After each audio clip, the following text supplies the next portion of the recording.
Welcome, welcome, welcome back for another awesome episode of the A Queens Roundtable Show and Podcast.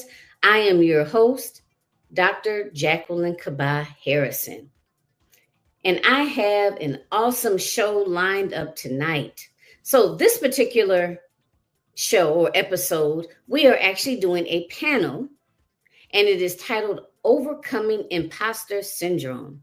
And I have several panelists that I'm going to bring on in just a few moments and let you have an opportunity to meet them and find out a little bit about who they are. And that's always exciting. I know I'm excited. So if you have not done so already, grab a pen and a pad because we're going to be giving you some different tips and tools about how you yourself or you can help someone else overcome imposter syndrome. And the reason I wanted to talk about this specifically is because through my years of working with women, I have noticed that this is a very, very common phenomenon.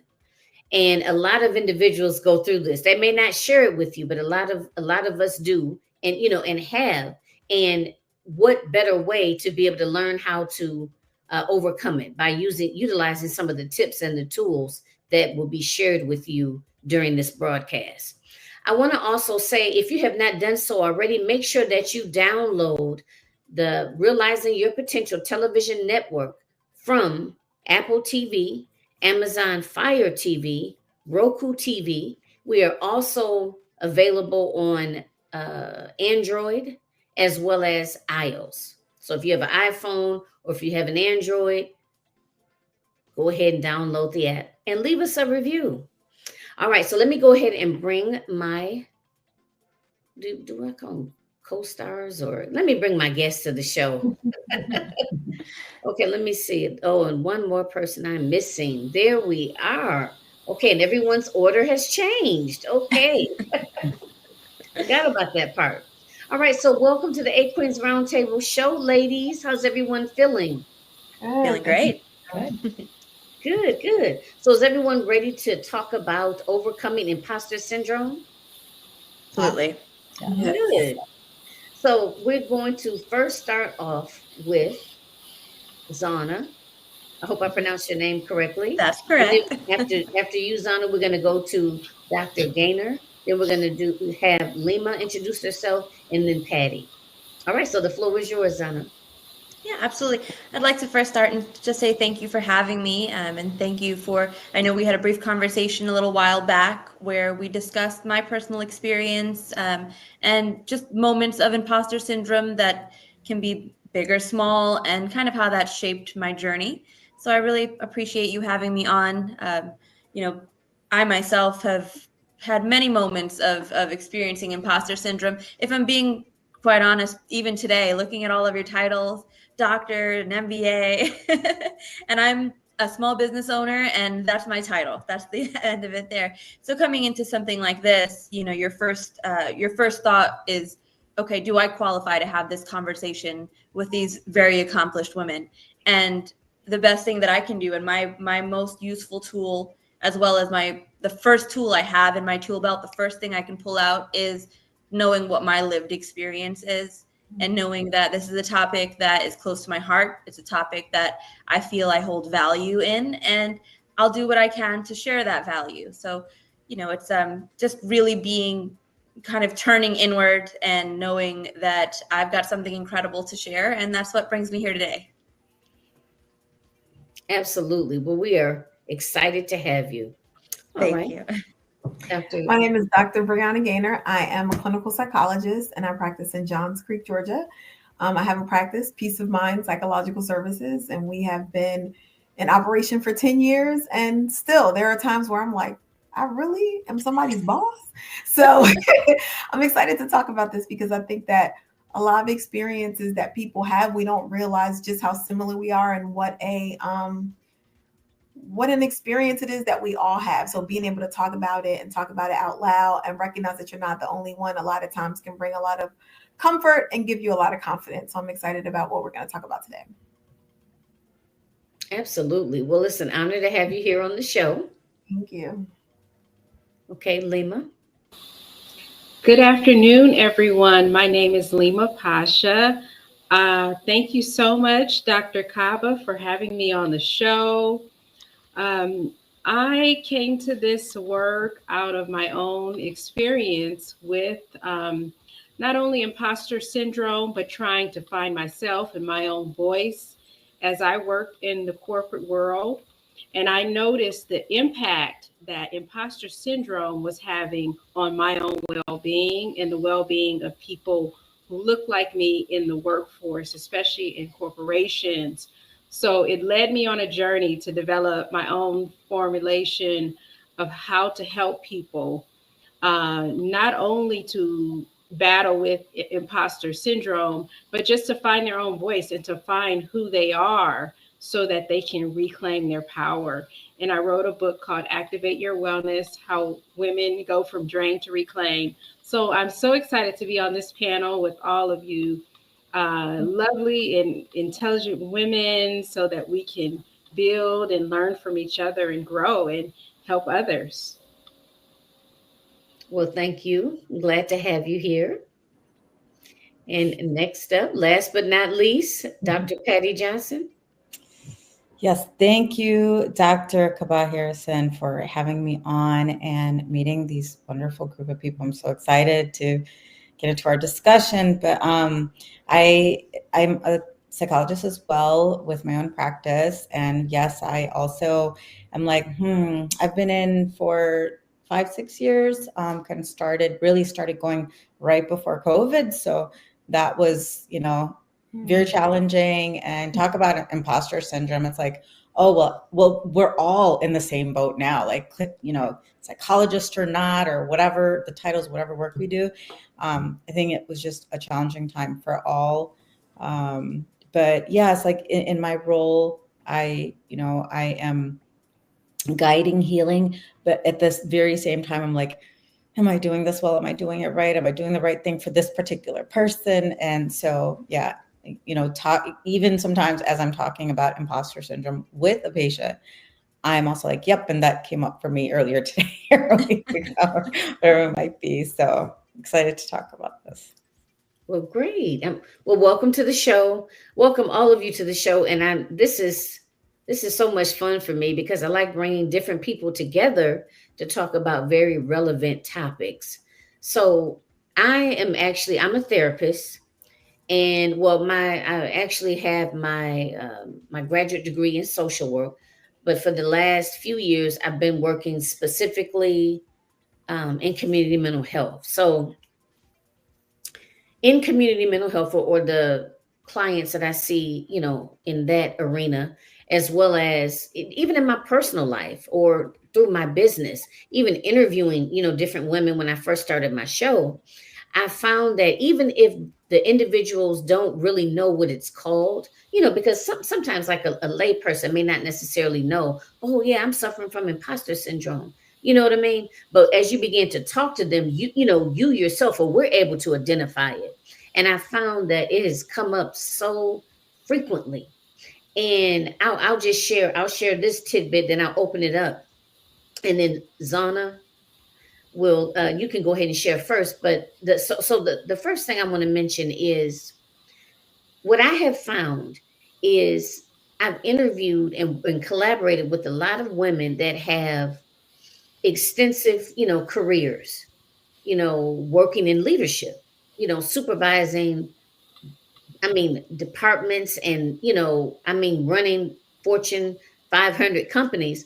But when it comes to starting their own business, because they are in kind of uncharted territory and everything is new, they tend to have a lot of self-doubt, and they question themselves a lot.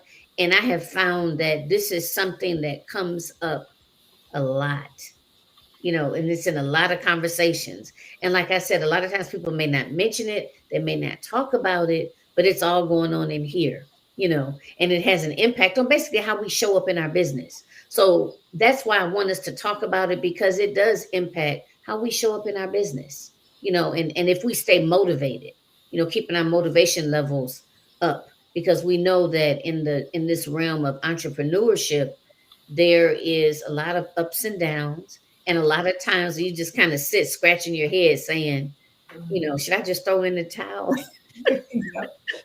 So that's why I'm so glad that we're all here to talk about this. So I'm going to go ahead and, as my son's kindergarten teacher would say, I'm gonna zip it, lock it, put it in my pocket for a moment, and go ahead and open up the floor.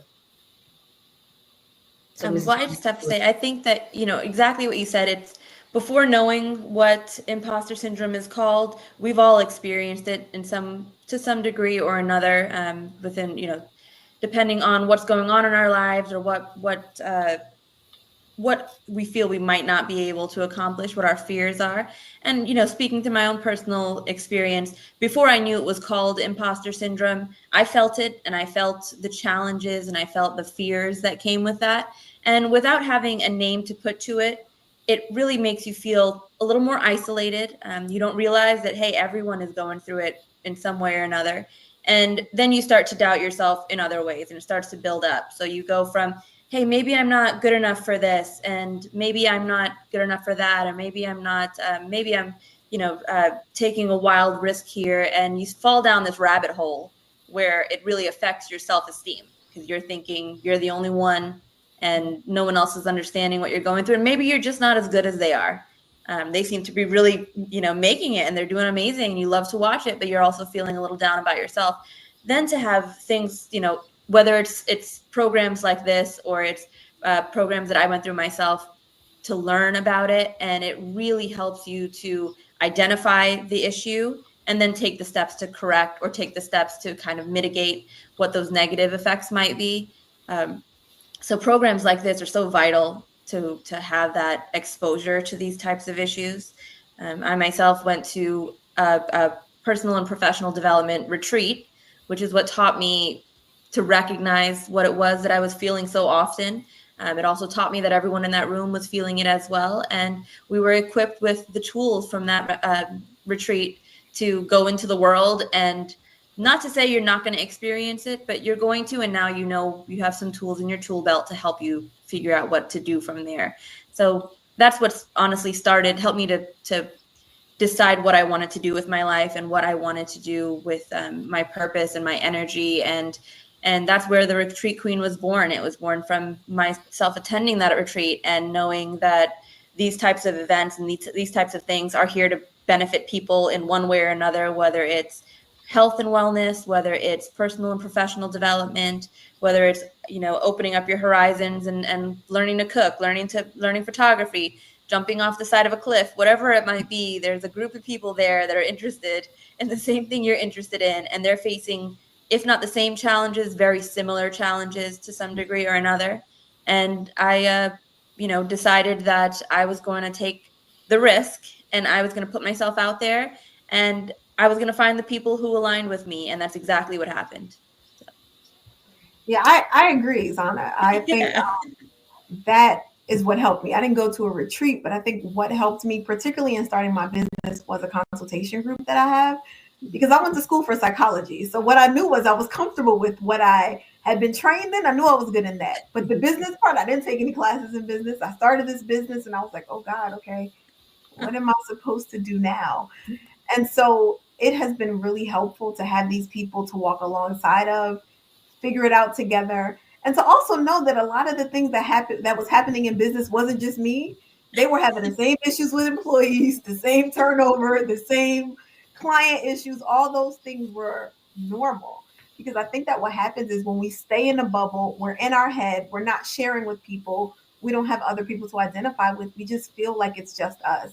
And that's what makes it so isolating, and what makes imposter syndrome bigger, because we are constantly in our heads. And so having other people who you can talk to, having other people who you can identify with, knowing that it's not just you, knowing that this is a normal experience, really helps you go through the ebbs and flows, not just of business, but of life and struggles and all those things. And I think that's what's helped. So I think that's the goodness about all of this, talking about it. The more you keep it inside, the bigger it gets. A lot of times it's like fear. When I used to do therapy, I would tell clients, the monster gets bigger when the light is off. You're not paying attention, you're scared, but when you turn the light on, it gets smaller, because you're really kind of pushing yourself and you're addressing that thing that you're scared of. So the more that we can bring it out in the open, we see that it's really not as scary or just as isolating, or it's not just as individualized as we may think that it is.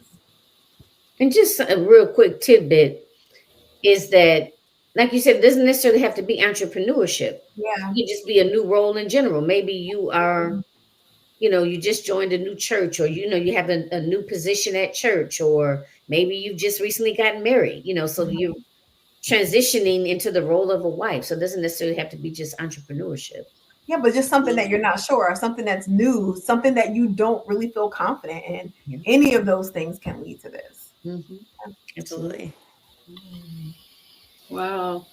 Thank you. Thank you, Dr. Gaynor, for pointing that out, that, the fear makes imposter syndrome grow, and not talking about it and not sharing it. You can hold that in your mind, and it can turn into both physical and mental ailments. If you're thinking, judging yourself and judging others without having any type of outlet for that sort of thought pattern, that could be really debilitating.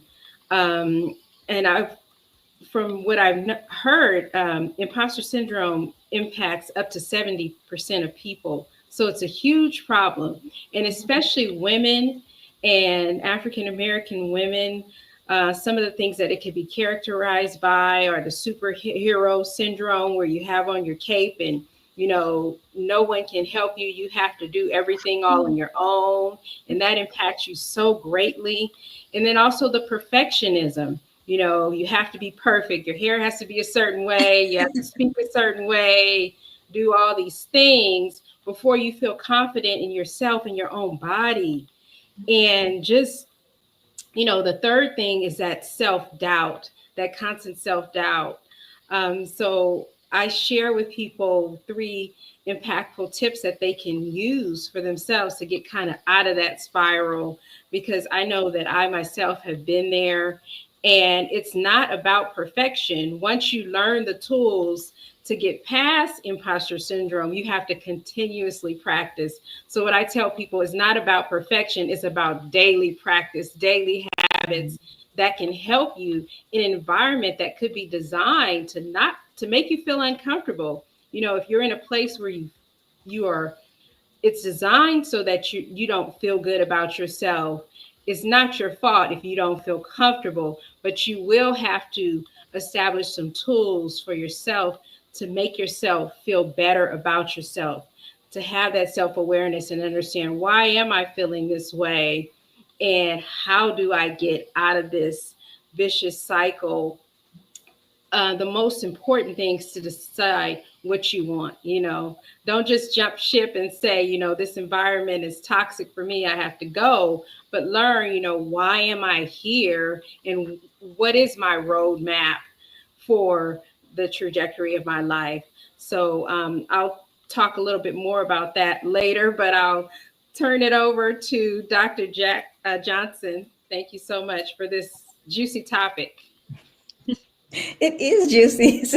I'm thinking, thank you, Leema, for mentioning, especially, some of the things we might not talk about necessarily, but we feel, or we talk about them at home with like our most trusted people, about how, we kind of feel like, growing up, I was born here. My parents are immigrated from India, and, I felt like an imposter all over the place, because they were like, well, you're American, you were born here, so you're just as, you're the same as the kids that have been here and all of that, but it didn't feel that way. And so like, just right off the bat, it's like, wait, I'm an imposter. But, having to challenge that, and like the different spaces that I was in, and, being a woman of color, but really, even at home as a mother, I'm like, am I doing it right? Am I doing it right? Like, I think I'm doing it wrong. I think I'm the worst mother. And, I had to check myself and talk to other mothers and gain a perspective of what it was like you said, Dr. Gaynor, like doing it in the dark just like causes it to grow. Yes, I've experienced that, and I agree with that so strongly. But I think, with time and maturity and like getting to know myself, I was like, like where the thing that's anchored me is like, who am I authentically? Right. And understanding what I have to bring to a conversation, to whatever space. It's like, yeah, well, I'm Patty, who has lived this life, who is a psychologist, but also a mother and also wife and all these different roles. And it's like, well, I'm the only me that God made. So there, like I know what I know. I don't know what I don't know. And that just really has helped so much. Like, I mean, it still, of course, rears its head, but even talking to friends who are in different roles. I was talking to my friend who's a physician, has been in the field for years and has done like, such a diverse amount of things in medicine. And he was asking me about imposter syndrome one day. I'm talking to him and I'm like, and that's the moment where I actually, because he was telling me that he has experienced it. And he's like, oh, I got it so bad during COVID again, so that was really testing him in terms of like, what am I even doing? And as I'm talking to him, I'm like, oh yeah, me too, and just when you think like, no, I think it's gotten better. It's like having to anchor again and say, wait, like, who am I authentically? Who do I know I am? Who do the people closest to me know I am? I think that just like really is it's like a lie buster, an imposter syndrome lie buster for me. Absolutely. I agree with that completely. It's the first tool I reach for because it's the one thing I know, deep inside, like you said, Leema, your authentic voice. I mean, that's what's going to carry you through all of this, what your authentic voice is telling you. And, Dr. Patty, exactly what you said. Your lived experience makes you the best qualified person to have that perspective. And you're the only person on the entire planet with that perspective because you're the only person who's lived the life that you have. And I think it's a beautiful thing, and it makes you so valuable to anyone who wants to learn from you or who wants to benefit from your experience. And I think that's my number one tool right there, just knowing who I am and what I've been through. Yeah, I think it's really about just being present in the moment too. So similar to what you ladies are saying, what I've had to also realize is, there's a lot of people who do what I do. There's a lot of people who have private practices, right? But paying attention to what I'm able to bring that's maybe different from others. Paying attention to how people respond, paying attention to the clients that I work with that I know I'll work with well. So what are those nuances versus focusing on what doesn't feel like it's going right? Because I think it's really easy for our brains to go to a negative place, to focus on what's not going right, to look at the negative versus, okay, what's going well and what does that look like? And what I'm recognizing is being able to connect with people, being able to send people other places if what we do is not helpful, hearing that people feel a sense of peace, they feel kindness, like what are the things that we're able to do?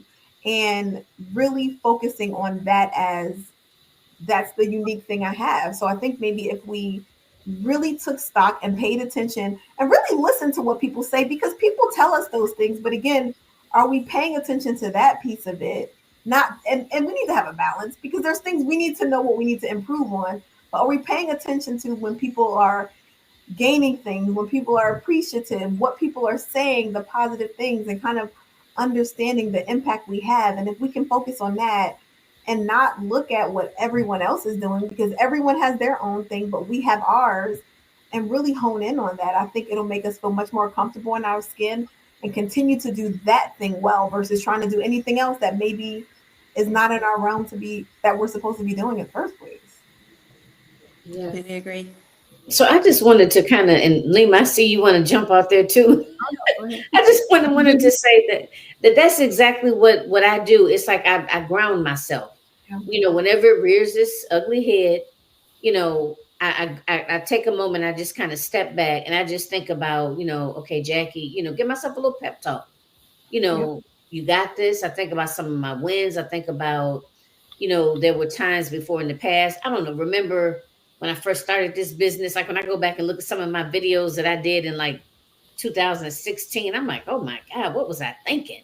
You know, they were dark. I was like looking down at the, they look crazy, basically, So it's like I give myself a pep talk, and just like everyone has said so far, it's not going to go away. We don't expect it to go away, but now we have the tools in order to deal with it and be able to not allow it, not let it get us stuck, or so to the point where we just kind of, bow out and just quit, where we're able to work through it.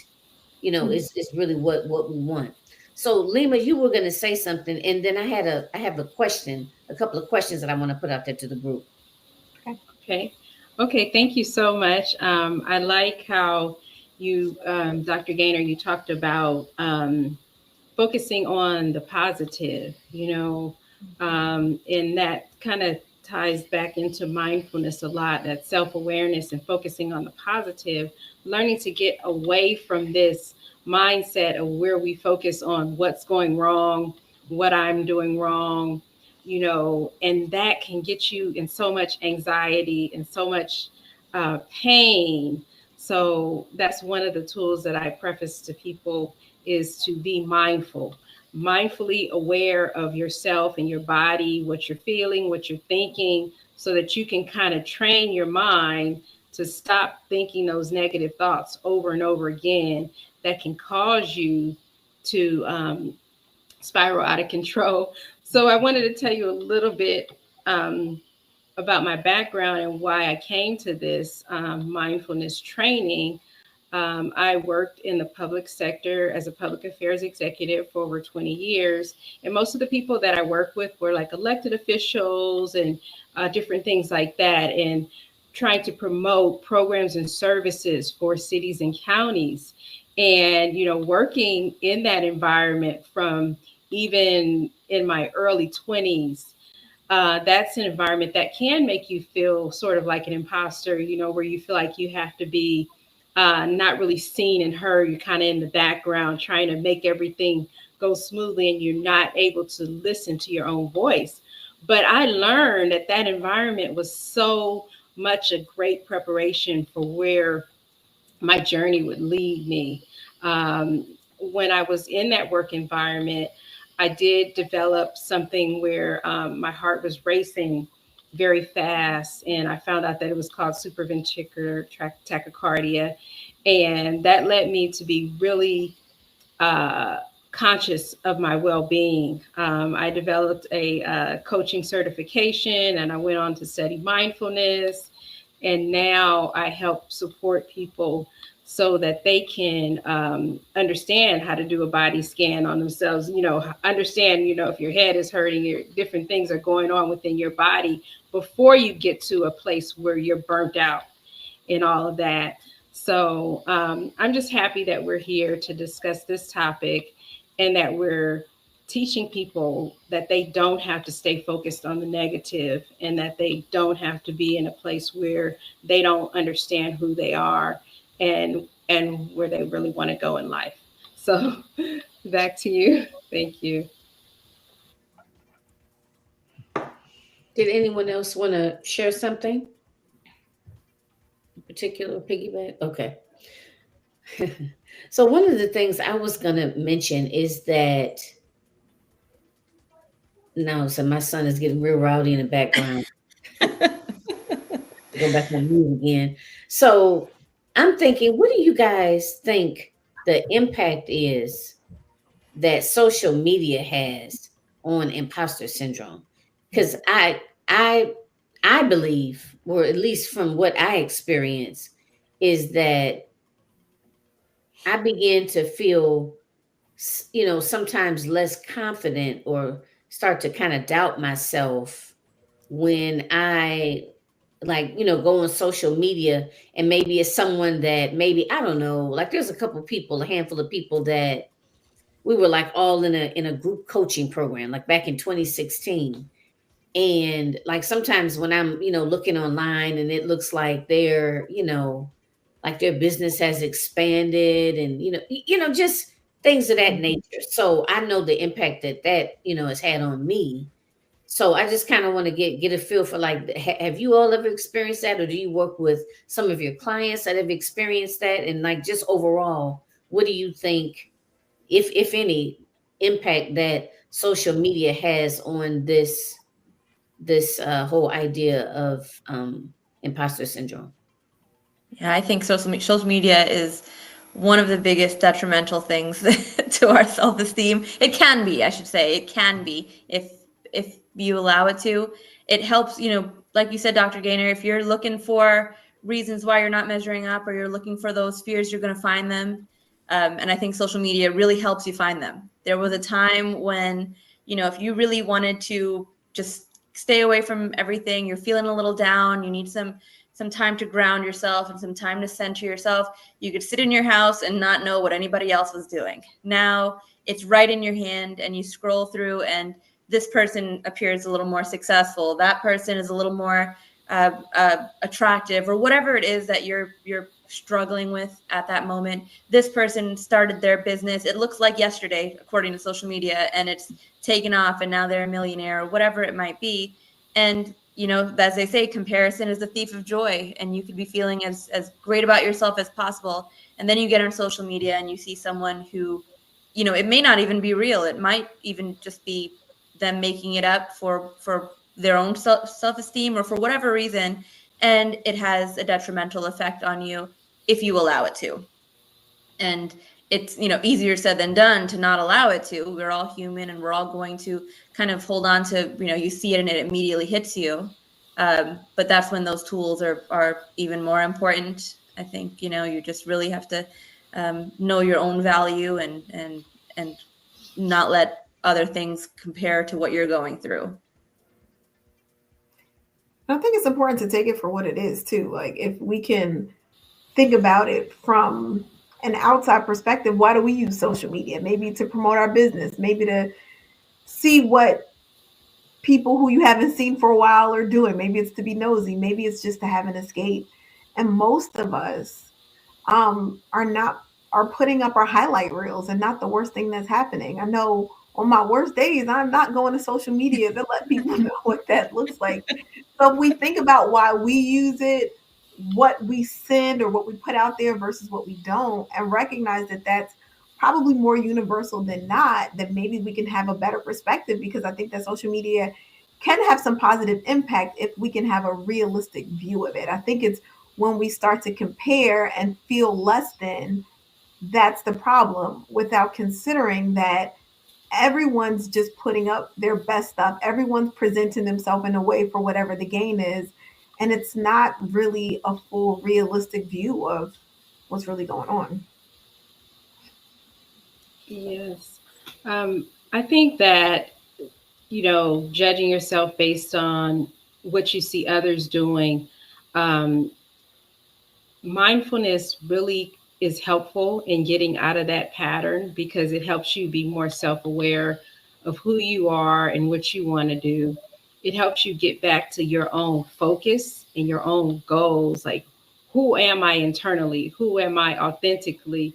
And I think when we strive to be our most authentic selves, seeing what others are doing has less impact, because you tend to kind of only filter that through your own lens. If you're feeling good about yourself and you have that self-awareness and that drive going on with you, then you'll see more things that are in alignment, and then you'll turn off the things that are not in alignment with that focus. And it's not to say that it won't happen, that you won't feel insecure by seeing things that others are doing, but that deep sense of mindfulness, practicing when you first get up in the morning. I put this in my book. Focus on what you're grateful for before you even get out of bed, before you even look at social media, because then you have that internal compass that's so deeply wedded within you that what's going on outside of the world, in the outside world, it will impact you, but hopefully not as much. And that gratitude, that has helped me, because sometimes if you focus on social media before you look at what you're grateful for, and before you look at your goals, you'll be stuck. You won't even want to do anything, So that's what I would say for that. Learn to practice mindfulness on a regular basis. And as I said, it's not about perfection. It's about daily practice, meditation, grounding, focusing on what you're grateful for. So thank you so much for that question. So, let's say, and Leema, you've kind of already done it.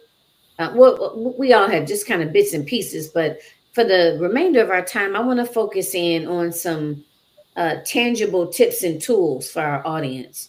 So, Leema, you've shared one of the tips and tools is mindfulness, and I think that Dr.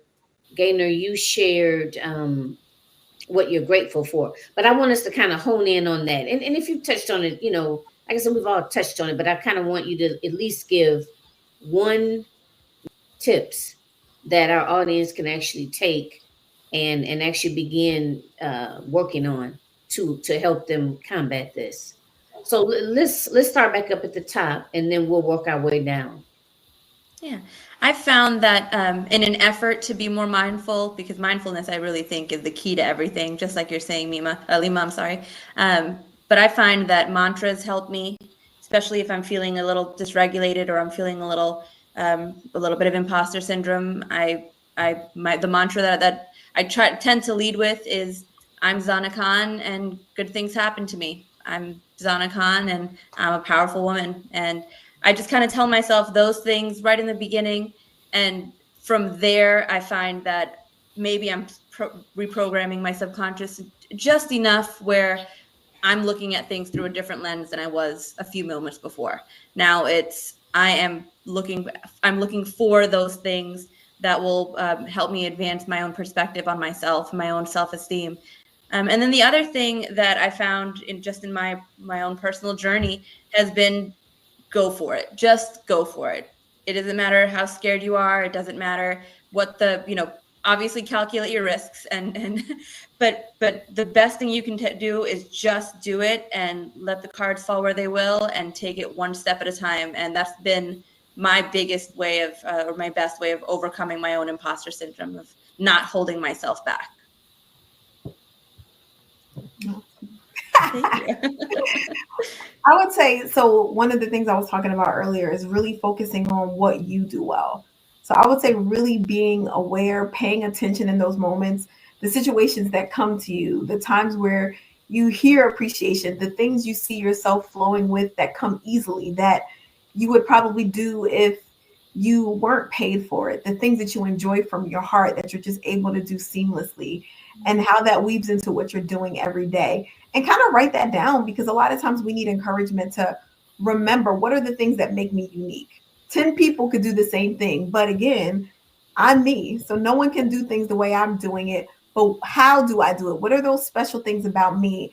And reminding yourself of that. So I think when you write it down, you kind of have a visual representation, and that helps you so you can go back to it and remind yourself and kind of refocus yourself when you get off kilter.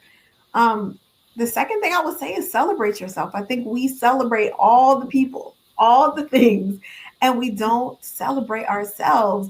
But what if you actually did the same thing that you do for others for yourselves? We are the biggest cheerleaders. We make sure everyone's good. We are the greatest friends, the greatest partners, the greatest mothers. We do all the things, but we don't tend to do those things for ourselves. So what if we made ourselves as much a priority and celebrated our wins as well, so that it also kind of is telling our brain that this is important, what I'm doing is great, I want to continue, and I feel good about it. And it's helping to build your self-esteem and also build your sense of stamina. So when things get hard, you kind of have the unction to just continue to go, because you know that you're doing a great job. And a lot of times, if we could tell ourselves that and be more confident in that versus waiting for other people to tell us, I think would really help a lot.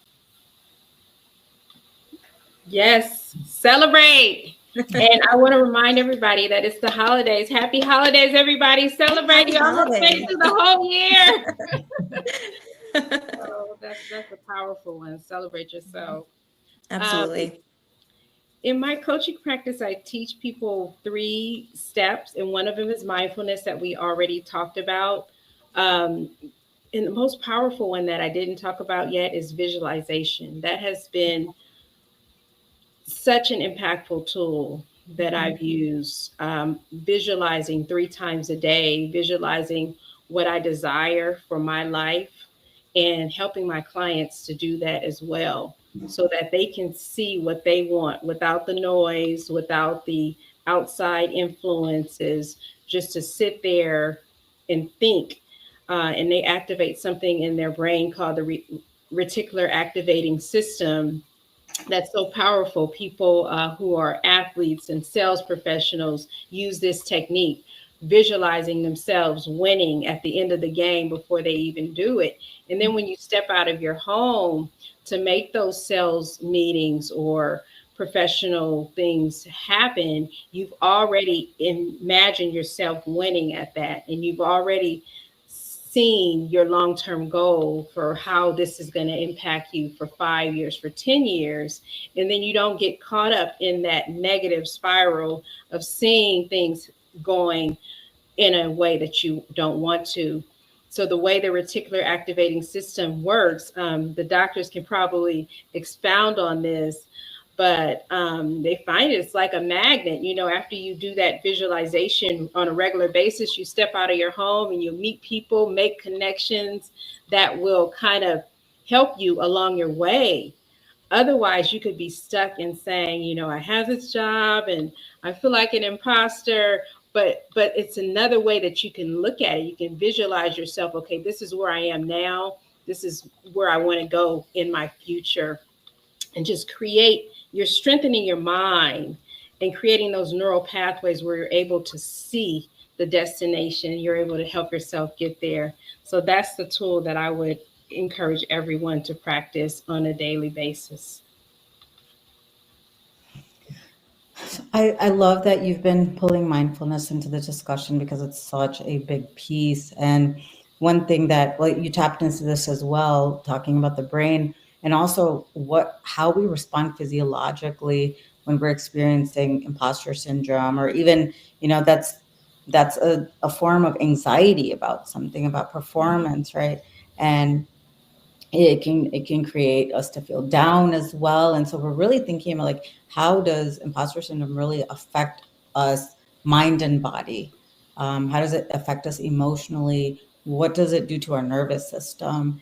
And there's all of these processes that are happening chemically, physiologically. Our nerves are more compressed because our muscles are tight, because we're thinking, oh, like, am I doing good enough? And am I being good enough? And so it's like a whole mind body experience that over time, if we're not doing something differently and like challenging our belief about ourselves, not celebrating ourselves, not being mindful and rooted, that can cause physical health problems as well. So really pulling in that mind body connection to say, like, how am I doing? Like, even just breath work, and like, how am I breathing right now? Am I kind of mouth breathing? Am I making myself, you know, feel more anxious about this particular thing?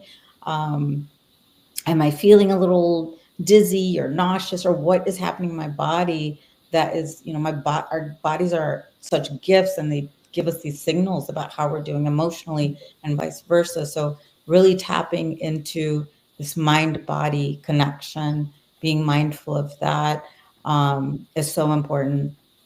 Also, thinking about, how do I protect my mental health? So in thinking about imposter syndrome, that's hitting at our mental health, right? It's hitting at, like, who am I as a person in these different roles? And so I say, you know, like, when I'm talking to a patient, or even for myself, if I'm feeling more anxious about, like, I don't know, something on the news or something that I've seen in social media, and I'm like, oh, like, that person really rocked it on their author page, and I have how many likes on this post about my book? Oh, 0. Cool. That, like, being disappointing, yes, but then grounding by saying, okay, like, how much is this affecting my mental health? And mindfully using social media, like you said, Dr. Gaynor, it's, you know, there are benefits, and I mean, even in terms of how much we talk about mental health now, so really, really beneficial in some ways, and then in other ways, it's like, okay, I'm going to very mindfully put down my phone and disconnect off of Instagram. Even like television and how much we watch media and just all the information that streams. It's like, am I protecting my mental health and my energy? And that helps with the piece I said earlier about authenticity. It's, we're able to protect our sense of authenticity and say, well, I'm the only me in this world, and there's a bunch of other psychologists or writers or whatever, but this is how I do it, and I know what I know. And I remember, I think it was my dissertation that reminded me that, and it was terrifying. And everybody's like glaring over their glasses, like, well, what's this research and what's that data point? And I was like, I just want to go home. But I was like, you know what? But I'm the one that pulled this research. I'm the one that studied it and sat with it and, just got very, very connected with this research. And I know what I know, and what I don't, it's okay. I'm not perfect. And so we know what we know, and embracing that. So. Yep, absolutely. And you know what, I was sitting here thinking, and there's so many points, so many tools that I utilize, and of course everything that all of you have said. And this is just it. This is similar, but it's just kind of a little bit more. I cater it a little bit more to myself. I call myself a recovering perfectionist. So someone brought that up earlier about it's not going to be perfect. Like for me, that's huge. I remember having an offer. Like when I first started, I remember having an offer and I felt like everything had to be perfect. I mean, all the way from the wording, how I was going to advertise it, what I would say, if someone reached out to me, to the graphic. I mean, everything, you had to be just so, and that's something I had gotten used to, like all through like high school and especially like undergrad and graduate.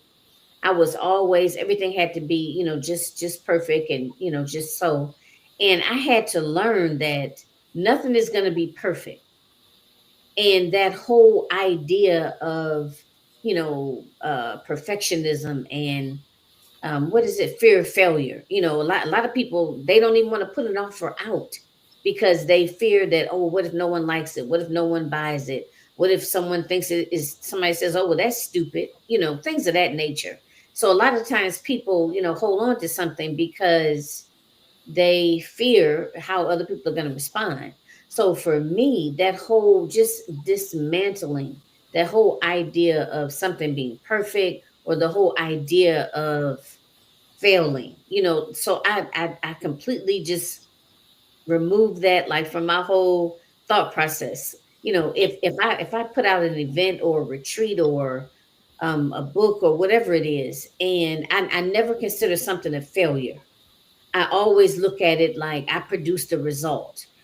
And based on what I produced, after I take a look at it and I analyze it, there are like whatever worked well, I continue that. Whatever didn't, I kind of go back to the drawing board, just kind of tweak it.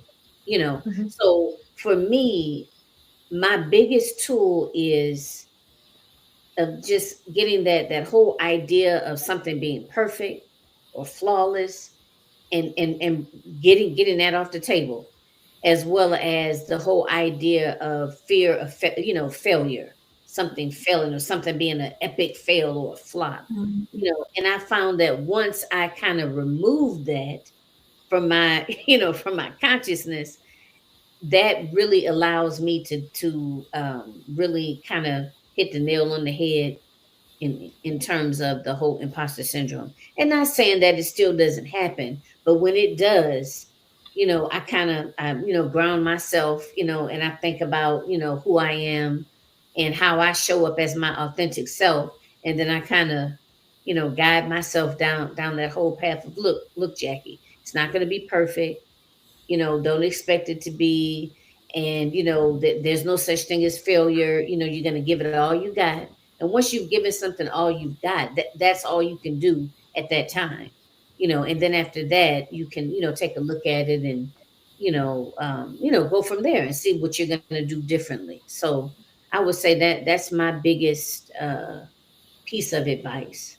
So hopefully those of you out there listening, that you can take something from each one of us and be able to utilize that, and basically, put it in your arsenal or in your toolbox. And whenever that whole imposter syndrome kind of rears its ugly head, you'll at that point you'll have the different tools to be able to utilize to effectively address it. So does anyone else want to, I don't know, add anything else, any piggyback on someone else, or maybe something else you forgot to mention? I'd like to give you an opportunity to do so before we close out.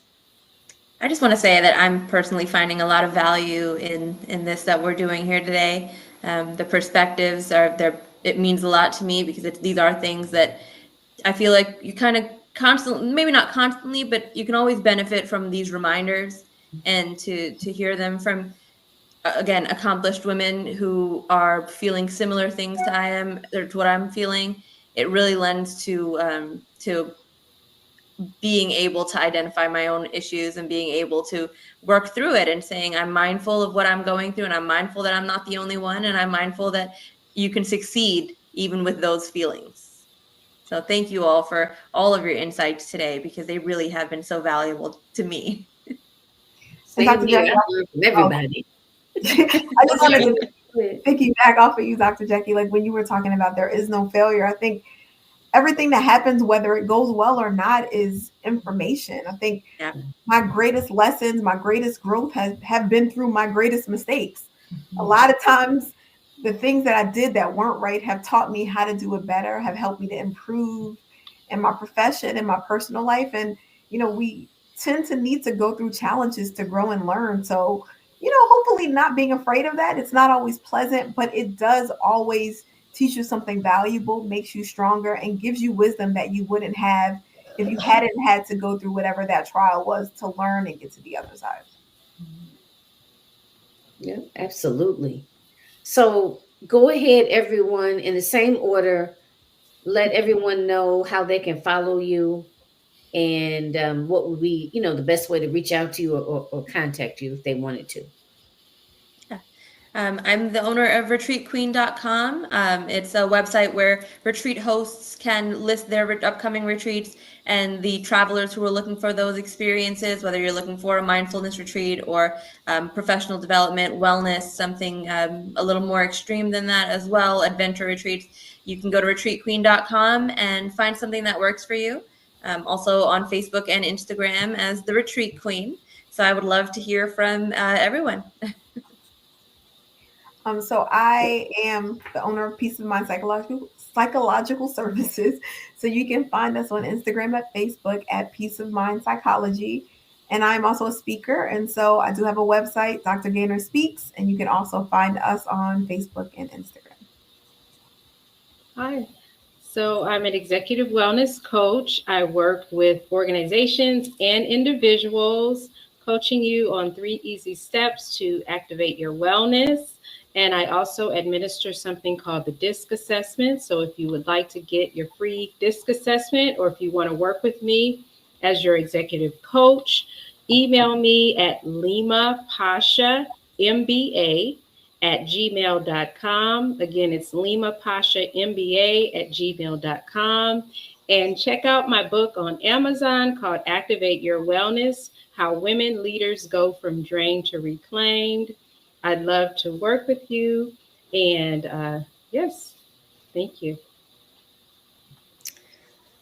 So I would like to share my website, pjtemple.com, which is actually my writer life. And I have, I just recently released a journal on called Breathe and Release, a peace journal, a 12-month journal, 12 principles over the 12 months to really help you ground and connect with a sense of peace. So on the website, I'm giving away just an introductory page to the 12 principles, what they are, and if people want to buy the journal, they can, to kind of journal through the whole year.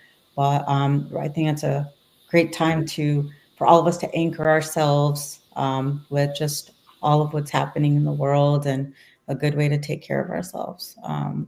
So pjtemple.com. Yeah. And I wanted to add to your question, Doc, about any last words. And I just want to say, like, one thing that I ask myself and that I say to patients often when experiencing imposter syndrome, anxiety, just scary things, scary life things, is what's the worst that can happen? Mhm. Right? Because you talked about failure, and I think a lot of us, hear that, and like you said, Zana, like there are so many things that are reminders or are, that we talked about today. It was just such a lovely conversation. Thank you all. Thank you, Dr. Kaba-Harrison. Yeah, it's just really, really great conversation. But what's It's the so worst? funny that you said that, because I think the same thing. What is the worst that could happen? Right? I mean, Yeah. Yeah. so, but yeah. But this has been wonderful. I've learned a lot, and I'm pretty sure individuals that'll watch it, catch it, will, have gotten something very helpful. And also hopefully you all as guests can reach out to one another and, collaborate, as well as other individuals can become aware of you if they haven't been already, and reach out to you for speaking engagements or that disc assessment. I've been hearing a lot about that disc assessment. I have to check that out. So thank you all. This has been wonderful.